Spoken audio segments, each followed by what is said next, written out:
coucou la famille, c'est Congo Déco officiel, CDECO TV. Soyez, je suis sur le lot pour vous expliquer notre objectif pour la chaîne Oyo, nouvellement créée pour donner des nouvelles. Alors, je vous laisse d'abord déguiser ces chansons, ces belles chansons de Maître Gims. Après, nous allons commencer à expliquer pourquoi nous sommes là aujourd'hui. Et à ne pas oublier, aujourd'hui, nous allons déborder Fiji Moko et Makas concernant Oulingoya Poto, quoi. Donc, likez vidéo, partagez, aimez, partagez, s'abonner, comment on a dit qu'il faut s'abonner parce qu'il y aura des belles choses dans cette chaîne qui est Congo Déco en abréviation. Donc à large on dit Congo Danemark, donc la moukou c'est Congo Déco. Pour ceux qui vivent au Danemark, c'est bien que quand on dit Déco c'est Danemark. Pour ceux-là qui ne connaissent pas encore, je vous en prends aujourd'hui Déco, Déco au Danois, pour les Danois, pour les Congolais, DK, mais c'est pour cela que nous avons ajouté à côté là pour dire que Déco, Congo Danemark. Voilà une belle chanson de Maître Gims et featuring avec Dadju. Allez, faut pardonner. Mais je n'aimerais personne d'autre. Et puis si j'insiste, c'est qu'il faut pas l'oublier là. On n'arrête pas la guerre à cause d'une bataille. On n'arrête pas à cause d'une entaille. Je sais que j'ai fait ce qu'il ne fallait pas. Je suis tombé bien bas, mais stop, ne me juge pas. Plus rien ne se passait comme d'hab. Tu m'écartais doucement de ta lèvre. Voilà, on est là. C'est votre frère, ami, grand frère, petit frère, pour les autres, oncle, papa. Victor, des mannequins de Danemark. Voilà quoi. On est là. Faut pas l'oublier.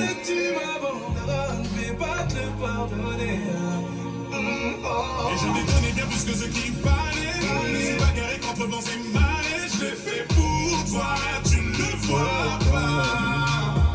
Oui, je t'ai donné bien plus que ce qu'il fallait. C'est pas du contre tout ce qui parlait. Je l'ai fait pour toi, mais tu ne le vois pas. Je l'ai fait pour toi. Je l'ai fait pour toi. Je l'ai fait pour toi, mais tu ne le vois pas. Pour toi, avec Timé Kitoko pour le Danemark. On profite de nous arriver dans la terrasse pour faire les vidéos.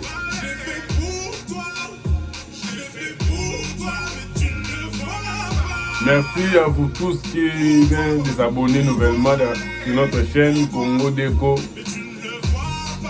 et essayer d'élargir notre chaîne, à publier les vidéos, à partager, liker, surtout n'oubliez pas de s'abonner. Merci.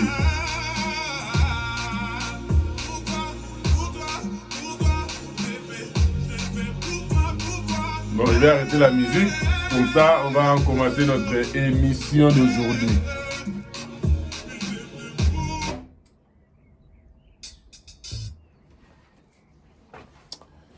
Voilà, on est de retour sur le plateau de Congo Déco, Congo Danemark. Voilà.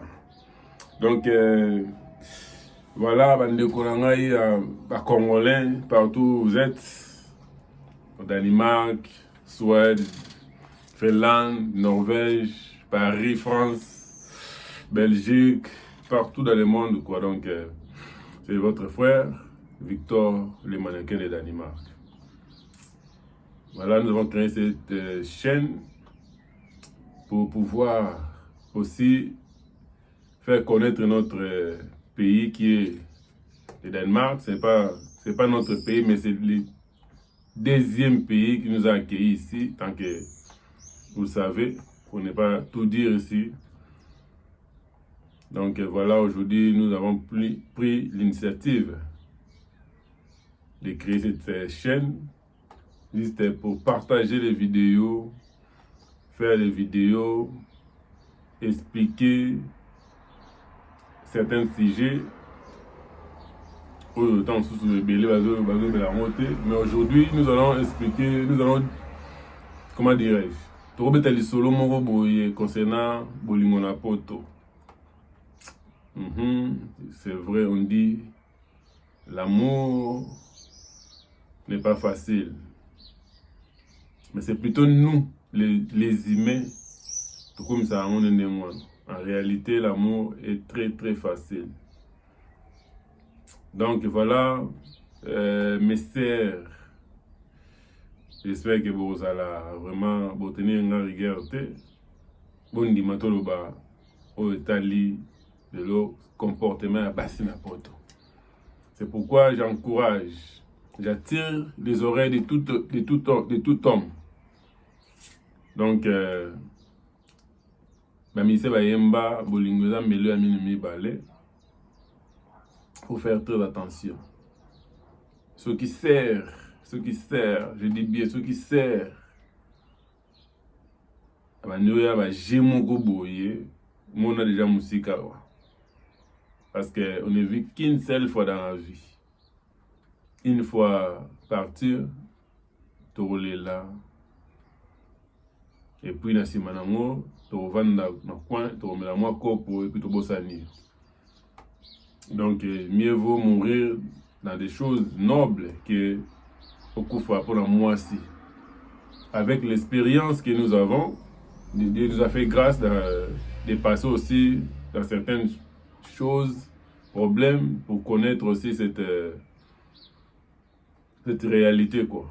Donc aujourd'hui, nous vous mettons notre expérience pour que ceux qui n'ont pas encore tombé dans ce piège, de ne les pas tomber pour toujours. Prenez cette garde, prenez ça en considération. Il y a plusieurs types de femmes, et surtout ici en Europe, quand vous sortez avec une dame, une sœur, il faut vraiment être sérieux, il faut être sérieux et prudent. Nabolingo, il a compliqué de ce qui mite mami balé lingani. Mais so monique, moi ko baniko ya na ba jemugo boye, il faut vraiment faire très attention. Parce que les bandara na ba je, si manango est comme la réalité.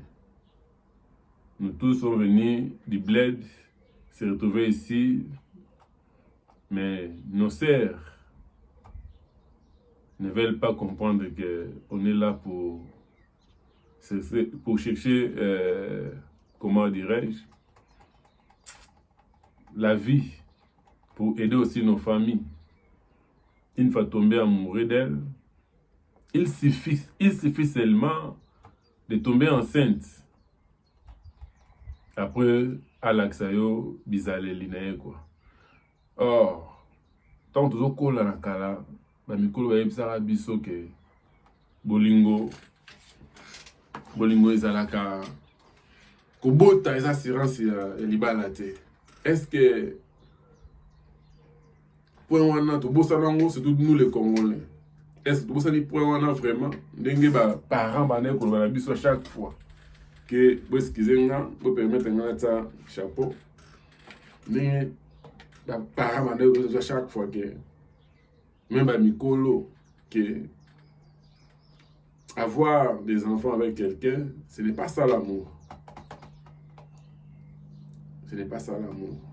Est-ce que le viso va comment tu bosses les réalités? C'est vraiment une chose autre qu'on met en gros, toujours en pratique quoi. Partout où nous sommes, partout où il faut avoir prudent. À qui ose payer sa confiance, à qui ose payer sa témoignage. Parce que aujourd'hui, en Europe, l'amour est comme une ongle à Osakane là. Mais thème à battre comme une ongle à Osakane là. Au lingi sert, au PC chance, il y a un calcul, que non, on a beau tara, moi, on a zem, mais après, on peut se 100 mètres de façon que APA, on va là, et puis on a aide sociale, et ainsi de suite. Bah, l'in comme ça, là, pas tout le monde, mais certains. Vous souffrez grave de on a mais on va la bien nous on va nandam. Mais certaines oyo ba komisa bana commerce au lieu de ala ngatongo ake no sala ali ko sala talo bi non ya au travail il faut bota ali ambonga commune et puis Joana fa futa gae parce que ça on est belé nebi et belé au bande ko lo bango et lelo certainement ba sala pending ngono. Mais ma soeur n'a pas tout pour contribuer, c'est très nécessaire parce que demain, au bima na retraite, faut contribuer à quitter. Voilà, et c'est ça tout quand on a la famille. Donc mes frères, nous conseillé bino, il ne faut jamais jouer avec l'amour. Il faut bien faire ton choix. Quand tu t'engages avec la sœur, il faut vraiment, au début, il faut déjà planifier, comment dirais-je, jalon, piquer, une forme de constitution constitution d'amour, si on peut appeler ça comme ça. C'est-à-dire qu'il faut déjà la sœur vision et puis elle aussi te dit ce qu'elle pense, et voilà.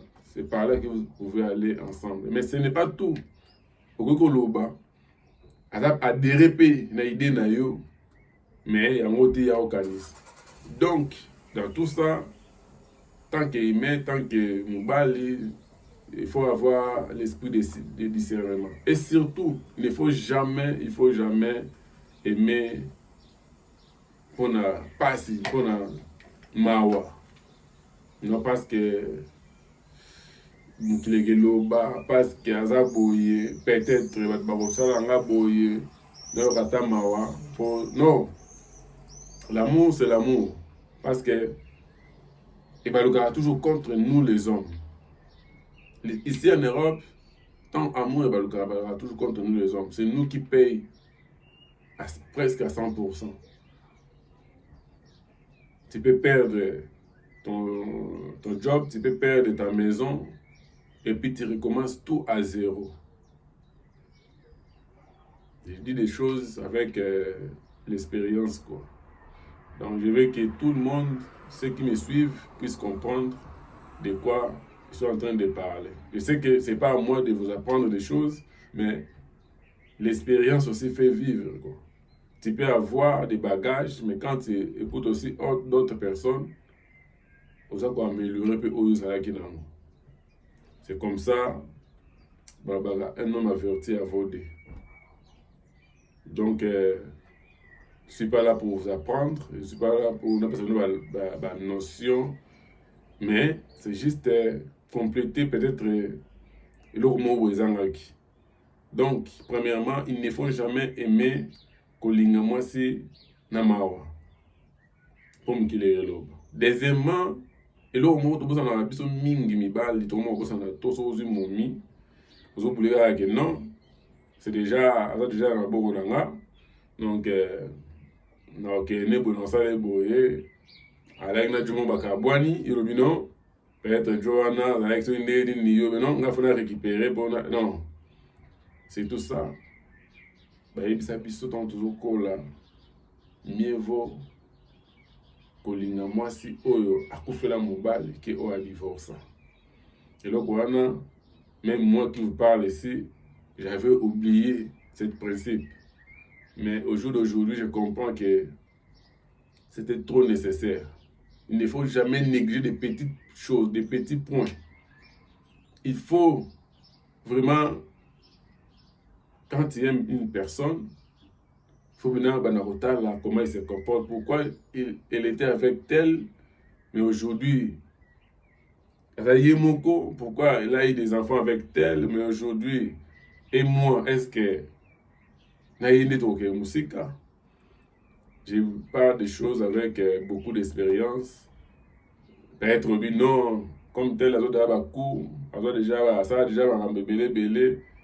Et peut-être cette fois-ci à rattraper, oui. Avec courage, avec ambition, elle peut dire non.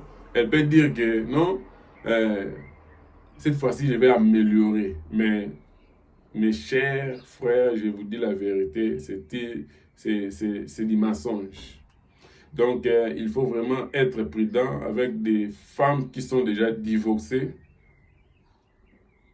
Même une fois seulement, il faut vraiment être prudent avec eux parce que c'est eux les problèmes.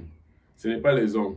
Oui, il y a certains cas que les hommes aussi, il y a les hommes aussi qui créent des problèmes dans leur foyer, mais la plupart, c'est des femmes elles-mêmes sont des problèmes, donc comment dirais-je, de leur séparation. Et surtout, ceux qui acabent déjà des fois. Il faut avoir conscience. Kolobate que non, peut-être rien n'est qui le corona non. Ou asala qui kuna osala. Alors il ma solo que nga kutu na la ki bo envers il na osala kutu boye metala ou raison c'est la ngaita. Donc c'est-à-dire c'est par là que on comprend que non. Moi soit la ra mobile maloba makambo ba. Tout à la kutu asala ki bo raison c'est qui boye. Nga kutu na donc il faut bien parce que pourquoi il y a ça qui est nous il est bon il se quoi ça qui nini pour que m'bala na kende et même ba camarade au camarade no mo camarade no na koto alors no boyer à ça qui donc il faut toujours être prudent na babilo quoi parce que c'est des petites choses que nous négligeons il y a moins de créer un problème moi nous sommes ya aligner séparer na bateau alors maintenant créer le na camarade on doit trop amitié na intel alors créer les amis un problème qui t'a là pour travailler pour on sait pour répondre yo mais pas er ou ça ou boyo ou un bon côté yo kuto ozandumbu za na base belé yo kuto à ce moment-là l'amour est aveugle comme on dit souvent et biso mbal to kenda facile ça il faut rappeler na carte to kenda facile tant to kenda bon bosani ba réalité mususu tel ça les boyo ba morodan et mo ba méchant ne ba biso ba victoire vraiment ba méchant mo on a enquêté sur le téléphone pour biso ba nga mutote biso le téléphone bien ayo ba ki bo pa bon y pétence ça va bien maîtriser et puis si yembe bokabwani voilà y moi ça on se là à moins que non déjà l'ambiance qui est pas séparé de na mutu moko et suite de suite alors que nous rendons là jusqu'à ce qu'on terrain vide soit ça quand l'esprit no penabi. Donc c'est pourquoi nous les hommes on peut il faut être vraiment être prudent mais genre la relation en là au bas si belle la séparation donc na sujet oyo ebele ya kolobezali na posta to comme un jour moko to vandi pendant toujours lobelango même live mais et ça on a bien beaucoup partager aimer la vidéo et puis pour s'abonner pour avancer cher biso le autre sali awa na terrasse ya ndako mais prochainement ils appellent libanda ba vidéo qui les a ba gag ezoya ba émission na ba nos boyebi ya kini wana ba kota kala mingi te mais il senga pour aimer pour partager et en plus pour s'abonner pour que sa visibilité na image na chaîne na biso. Donc on continue par rapport au comportement de sœur na biso na poto. Donc bino ba sœur et mon football boula kati. Ndé bo boulé ndé bo commenter quoi. Il fallait vous comprendre que non ces derniers temps mi bal tout d'ast comprendre bino ba gena bino. La plupart ba sœur o ba kabwana na mi bal pour na leur course ya mbongo ya commune les lois se retrouver la femme seule au moins en aucun jour avec na que a zoé na bolimo sérieux c'est par là qu'il na benga ke au sa kindumba mieux vous na que na Eastergate au évidemment qu'il y a Eastergate les que avenue moko boye ba trick wana otu bango basalaka eza kuna soki na posa ya momi aza na gal ayebi V12 ayebi bandumba wana ya V12 ayebi bandumba wana ya bombo sucré ayebi bandumba wana ya nzela wana mokie. Donc ça veut dire que istegede na biso ya ndenge wana ndenge moko soki na Belgique omona na matongo omona kwe moko boye juste na gare du nord wana koto omona kwe moko boye bandumba na vitrine. Donc bango mpe istegede wana yango wana. Donc c'est-à-dire mieux vaut ozala ndumba oza reconnu bayebi que celle-là asalaka boulot na ye. C'est autre chose que yo ovanda comme si madame a parlé de moi na parlé mais or na ndenge akuzu sala no sala kindumba yango sala ngo ndeni tango ozo changer radio tango ozo bengana radio tango ozo bota ba compression séparer ozo ba séparation trop na radio otikala yo mo na bulga ke non yo mo dondo mais ba jo azoya yo quand tu Jonathan azoya ebite ke yo pena no un jour bengana pour oser na e tant ça la mieux que ye mais biso mi ba to ya bongo biga o mo yo azabo elonga pena okene rabo apolo bole o ba sko nzoto o aza aventurier asakaye na de bosakana ki aprendre yo moni ba manzanga sani ya prudent makasi akimi na ya boxi yo. Voilà quelle éducation au bo pesa bana wana obino bozo bokola bandako obotika ba sans père bo bisa mamsusu ba irresponsable. OK bino ne comme si bango ba sa ndenge wana mboka mundele oyo to no atwa ko swana kala ba chérie surtout pour la bana obisi mo to boti to swana na bango to swana na ba mère na bango pour casier judiciaire mobulu bali. Donc on tire ndenge wana comme ça yo kenda beta masolo ko da sundola bana yo ko to boya boyo ko to mais entre temps yo mo na si am tema no conscience no bi que non c'est ça boye bina Joanna c'est un bon mec mais ça la masolo boye ngande na pena propriétaire ngande na zamu tunakia magambo onyosto yango bana so basi na ote ya bino lelo to changer tata mbulot 2002 bientôt là quoi na suka et comme na suka de le 3 juillet à la niveau 2000 donc rapide à niveau moquette bientôt 2023. Est-ce que bota ba âge na bino bo fetaka ba anniversaire to sepela bula sike ba kisami mais to ta la âge est-ce que c'est quand même là tout monde nan pom ngom sai manger.